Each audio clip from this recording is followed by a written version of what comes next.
The Journal of Kaneonuskatew Blackwood by EmpyrealInvective. My name is Richard Dunkelstein, and I have a hobby that is more interesting than most stamp and coin collectors. I'm a bit of an urban explorer. In this day and age, when most of the world had been investigated and mapped out, I instead sought out to explore the abandoned and forgotten. I reasoned that it was these places where I could find the extraordinary. I enjoyed my forays into the disused and neglected portions of the city. I love nothing more than to spend a Saturday carefully moving through a decrepit and derelict building in the southern side of the city.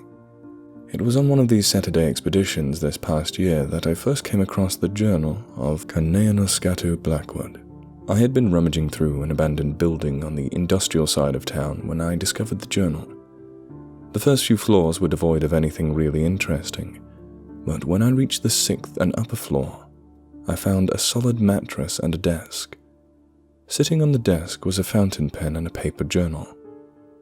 I ignored the saccharine sweet smell that flooded my nostrils and pervaded the uppermost floor. I sat down on what was the squatter's mattress and began to read. Journal entry July 28th, 2011. My therapist, back when I had a therapist, suggested that I write all my emotions into a journal so I could go back and see how far I've come. I guess that's true, but probably not in the aspect she had thought. She probably hoped that I would find enough emotional catharsis that I might make a breakthrough of sorts, but unfortunately she was wrong. I write and write, but nothing ever changes. I guess I should give introductions. My name is Kaneonuskatew Blackwood. Don't ask me how drunk my parents were when they came up with that name. My father thought it sounded tough, and my mother was too doped up on the epidurals to support or reject the name. I told my friends my name was Kane, and that went over without any problems. I was raised on an Indian reserve in the western part of America, but I left when I was 20 years old. I'm writing all of this because my attempt to flee from my home was met with less than desirable results. The plane stalled midair and crashed into a mountain. I won't elaborate what happened to me whilst I was stranded in the wilderness for over 3 weeks without food, and the wounded survivor who passed away named Jim Donner. I will only allude to the fact that it ended with me being tried for murder in court.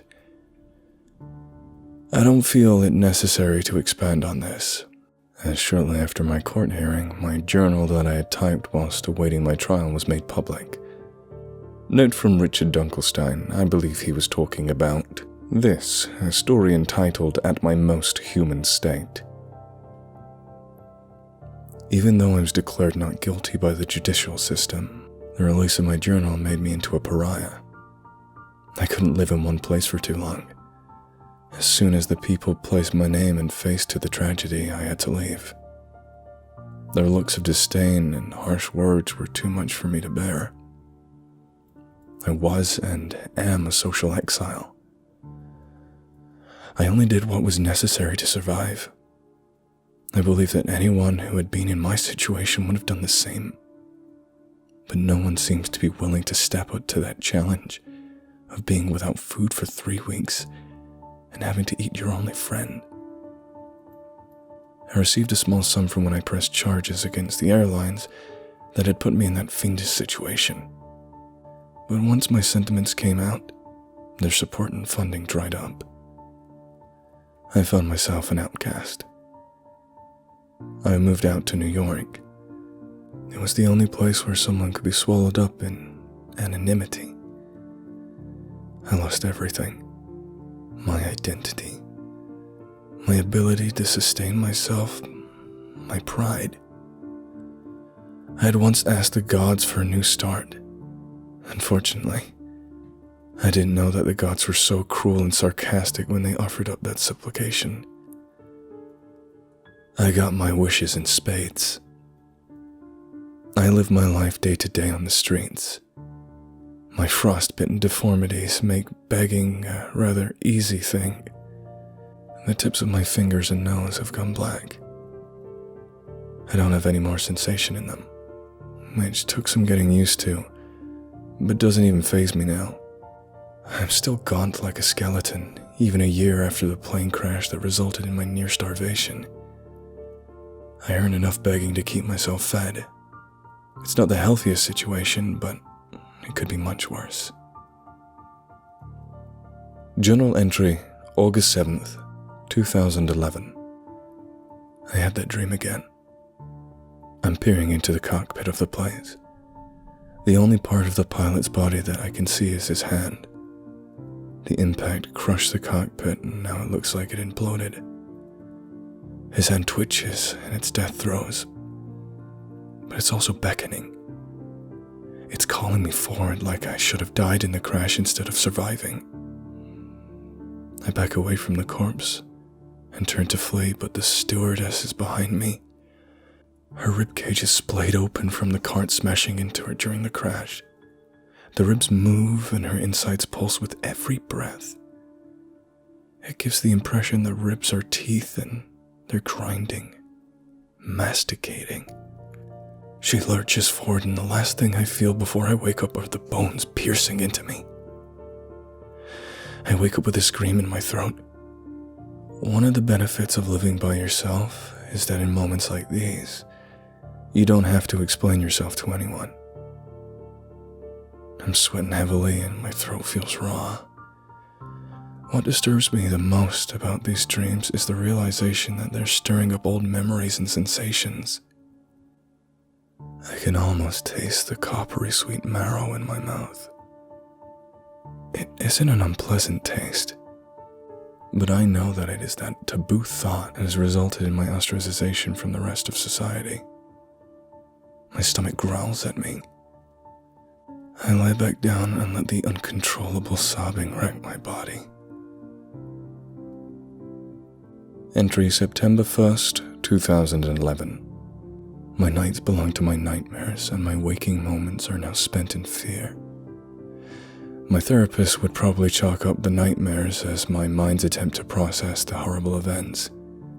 The other homeless people on the street are whispering of a gang going around abducting people, brutally beating them, and leaving them in front of the police station. They say they're merciless. I've been doing this for over 30 years. Witnesses are too frightened to report them to the police. They call themselves the Pluto Gang, and they have the citizens of New York afraid to go outside. They've even assaulted a semi-known science fiction writer. I've decided to take a fatalistic approach to the whole thing. I can't live my life in the fear of this infamous Pluto Gang. There isn't much I can do to stop them if they decide to beat me to a pulp in the streets. So it goes. September 8th, 2011. The nightmares continue and are evolving. I'm in the cockpit and the hand of the pilot beckons me to come closer. He motions me to embrace oblivion. I turn my back to him and confront Marge Reed, the stewardess. Her ripped teeth gnash and grind at me, but she turns and disappears into the cargo hold. I begin to follow her, but another memory is standing before me. Jim Donner is grinning a fiendish smirk. I want to scream and wake up, but I can't. Jim moves closer to me. He's hobbling, and each step produces a sucking sound as he puts weight on his dislocated ankle. There is a tiny shard of glass sticking from his throat, and his neck is bent at an odd angle from when I snapped it. He lunges, and the second he comes into contact with me, my world explodes in a white flash. I launch myself out of bed and wince. I rub at my cheek and it stings. I must have bitten it during my dreams. I prod the wound with my tongue. It's a small wound and will probably heal on its own. The taste of blood in my mouth triggers a memory. I'm kneeling over Jim's corpse. My mouth is around the wound on his neck. I'm licking and sucking at the blood trickling from the puncture. My stomach rumbles inappropriately. There's no way I'm getting back to sleep tonight. I'm going for a walk. September 25th, 2011. Went to the clinic today. I wanted a little something to supplement my begging allowance. I heard from the other beggars that if you're in good shape, or at least not riddled with disease, you could get a 40 or 50 bucks for an hour of time. I waited in the lobby whilst the secretary stalled. I could tell that she didn't like the look of me. I can't blame her. I look like I have some horrible necrotic wasting disease. When it became evident that I wasn't going to leave, she called my last name, and I went into the office with the doctor. He strapped my arm down and stuck the IV in and began to filter my plasma. It wasn't until I was physically tethered to the filtration machine that I realized he was looking at me, and my frostbitten fingers especially. I tried to explain that these were injuries I suffered from an incredibly cold winter in New York, but the doctor recognized me from the high-publicity court case. I didn't know my picture had been splashed all over the world by the media whilst I was awaiting trial. I thought that giving the nurse the pseudonym Jack Fiddler would be enough to deflect suspicion. While I was stuck waiting for the machine to finish separating out my plasma, the doctor grilled me about my experience during my time when I was stranded on the mountain. I gave non-committal answers. Being stuck in a frigid environment was kind of shitty, and spending 3 weeks without so much as a crumb to eat was pretty bad. It wasn't until he asked about what it was like to eat another person to survive that I became agitated. I tore out the IV and stood up.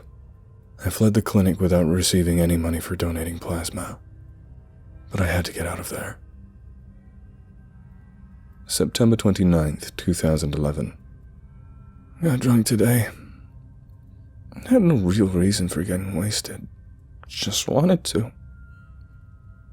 Never used to drink when I was living on the reservation.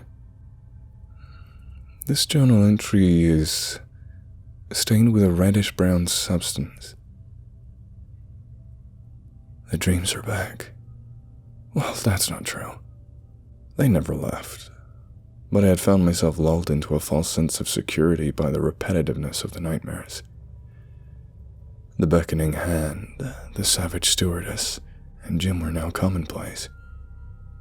I'd seen them so much that it was like greeting an old or familiar dream. The dream I had last night was different. Jim appeared before me. He had been standing in the nest of clothes I had made to keep us warm back then. He looked like he had always looked in my dreams. He had this shard of glass sticking out of his throat, and the deep purple throttle marks were on his neck. He began to shamble towards me on his dislocated ankle. As he got closer, I realized that he was completely covered in bite marks. Parts of him had been torn away, exposing the red sinew muscle underneath. He shuffled up the aisle and I wanted to run away from him, but I found myself inexplicably drawn to him. A small amount of blood was dribbling from his throat, and his head lolled back and forth with every shuffling step on his broken neck. I stepped forward, and now I was only a few feet away from him. He smelled like rotting flesh and whiskey. He lunged, and the instant he touched me, I awoke from the dream. The memory of the taste of his flesh was fresh in my mind. My stomach wasn't growling. November 26th, 2011. The Pluto gang is at it again, so it goes. Not only have they been abducting people, but now they can add murder to their repertoire. Word has been going around that a man was recently found in an alley. He'd been brutally beaten to death. Police have been pretty tight-lipped on the whole deal, but rumors have been going around that he'd been so violently stabbed and beaten that the funeral would be closed casket. I don't know if it's really them, or there are copycat gangs running around using their modus operandi, but I do know it has me on edge. The building I'm squatting in is a few blocks away from any of the other squatters. I don't play nice with others, it would seem. They could assault me and I could scream bloody murder and not a soul would hear me. December 24th, 2011. It's freezing here. I mean, it could be much colder. I've experienced colder weather, but I would prefer not to experience it again. That's why I have a can of Sterno with me. I bought a few at a gas station. I didn't even know they made it anymore. It's lit and the flammable gel is casting off a blue flame. As long as I stay within the heat radius of it, I'll be fine on the colder nights. The gas station attendant asked me if I was going to drink it.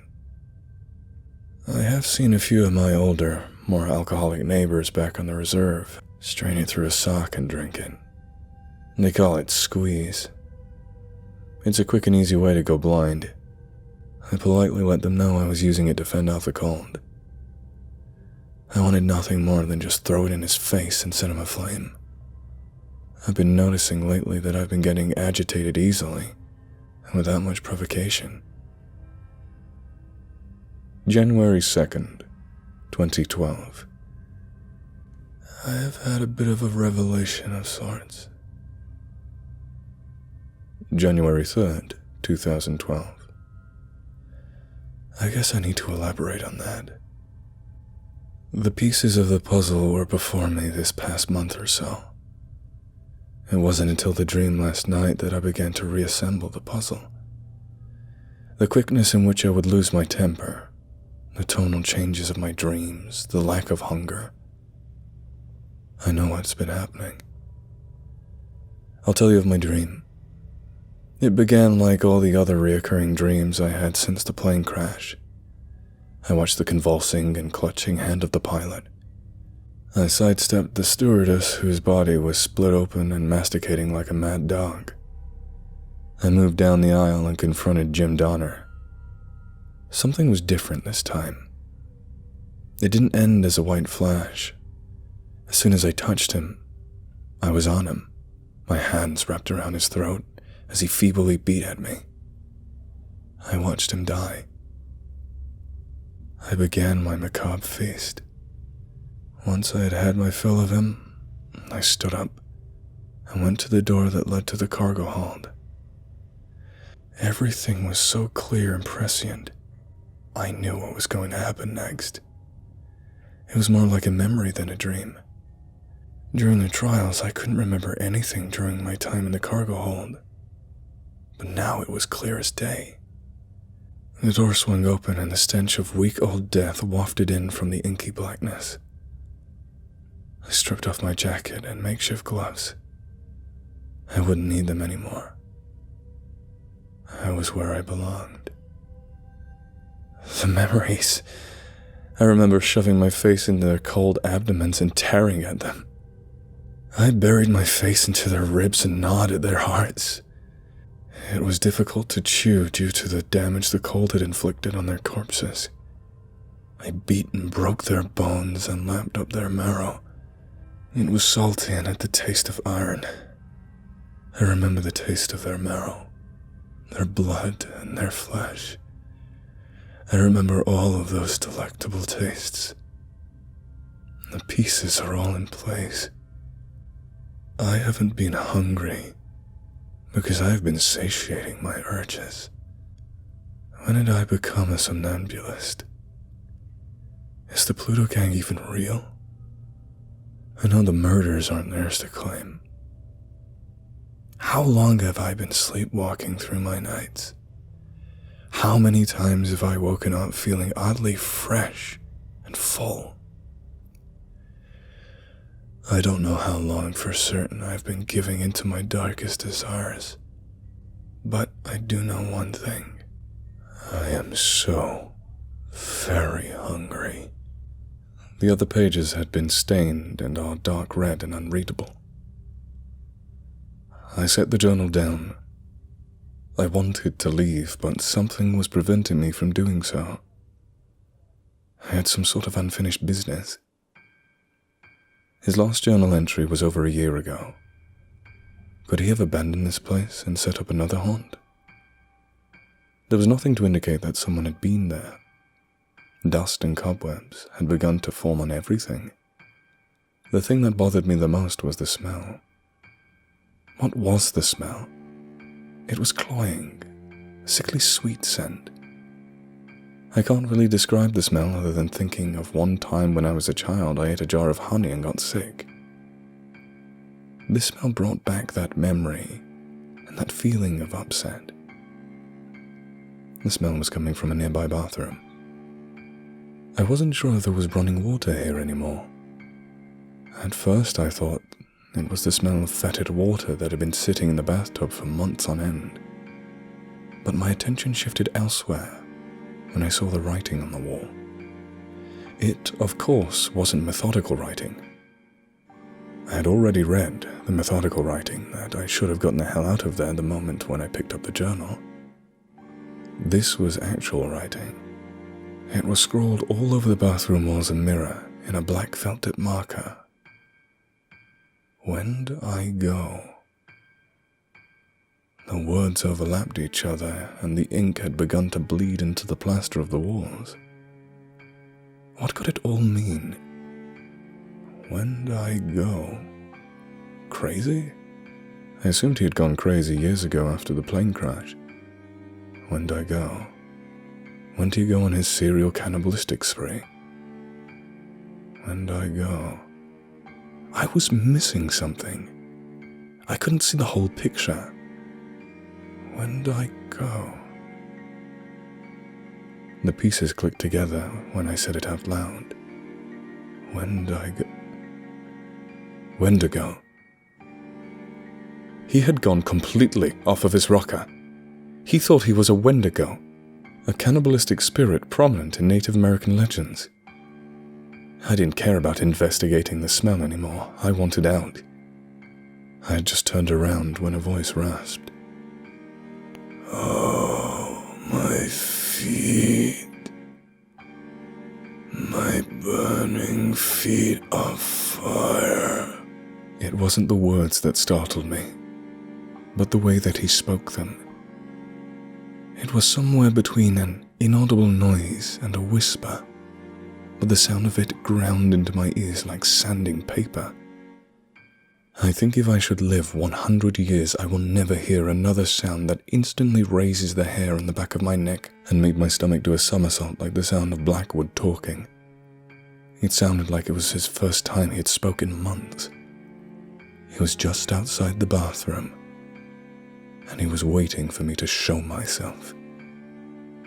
I slowly exited the bathroom and found him standing in the doorway.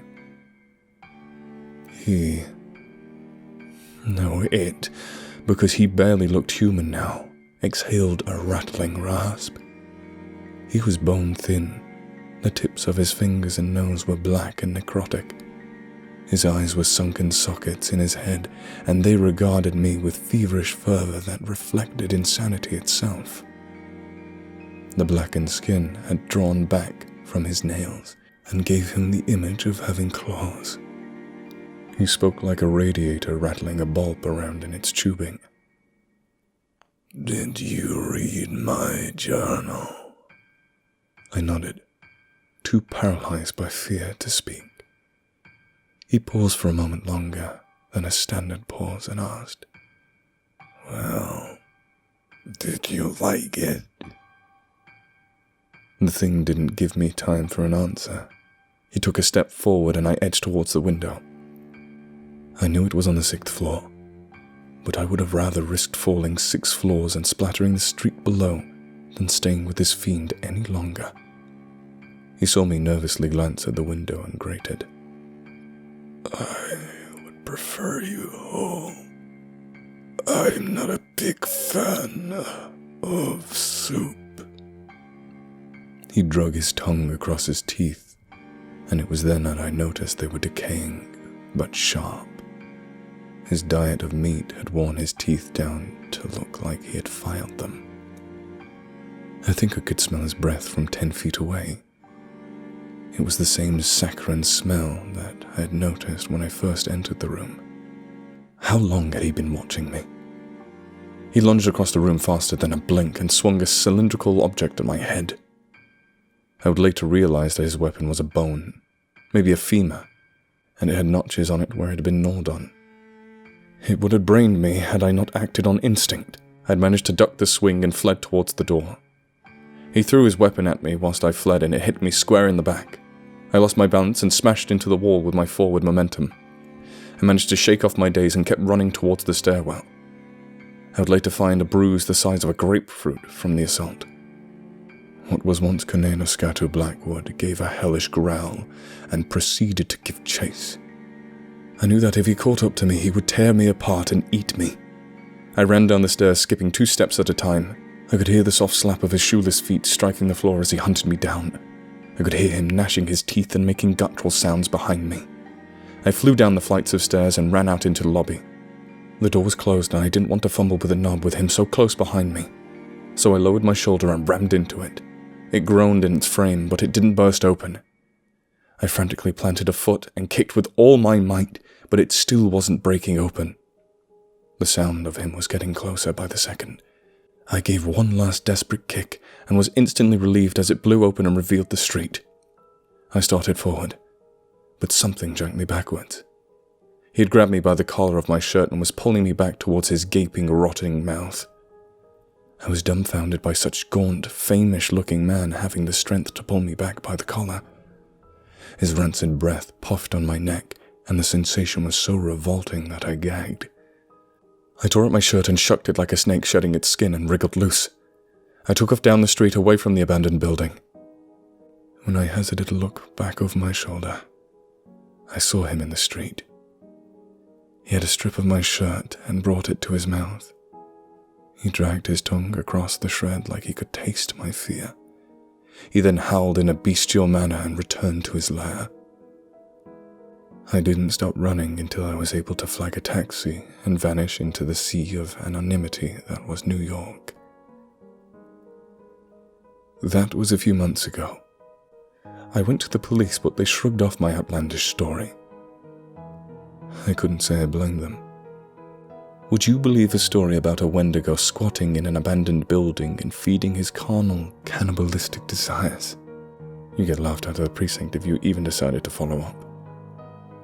I lied to myself and pretended that it was an elaborate prank my friends had set up and hired a makeup artist to scare the hell out of me. I stopped my hobby of going out and exploring abandoned buildings. I told myself that lie until it became truth to me. I can't lie to myself anymore. I found it outside of my apartment door this morning.